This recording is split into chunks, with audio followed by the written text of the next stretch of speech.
G'day, Ian Castle here, your Aussie vocal coach, and today I'm going to show you how to improve your singing by focusing on diphthongs. So what in the world is a diphthong, you ask? Well, the words that we sing, they're made up of vowels and consonants. Some words will have just the one vowel or perhaps a couple of vowels separated by other letters.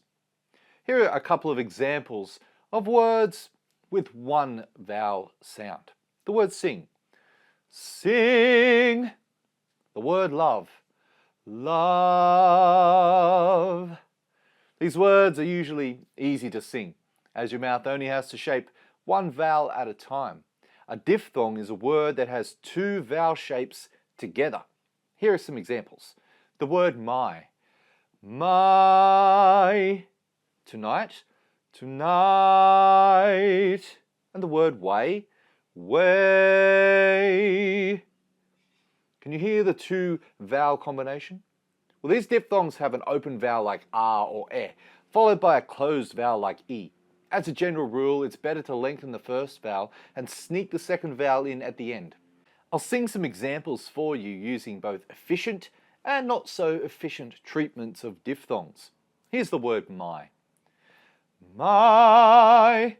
Efficient, not so efficient. My. Here's another word, the word way. Efficient. Way. Not so efficient. Way.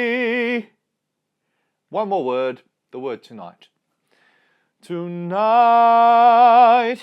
Efficient, and now not so efficient. Tonight.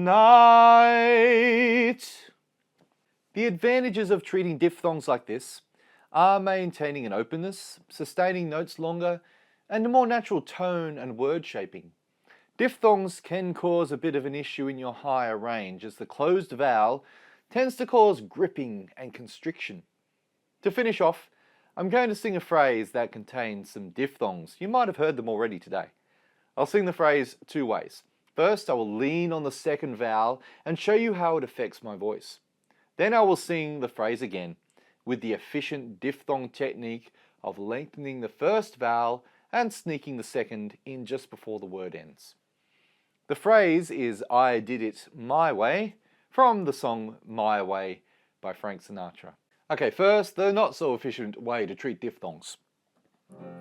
I did it my way. And now, the more efficient way. I did it my way. I hope this quick lesson wasn't too confusing for you. Go through a song you are working on and find the diphthongs and see if this technique helps you. If you enjoyed the video and would like to see more, hit the like button, subscribe, and drop me a comment to let me know if it's helped you. If you'd like to support my channel or work with me personally, check out the links in the description area below. Bye for now.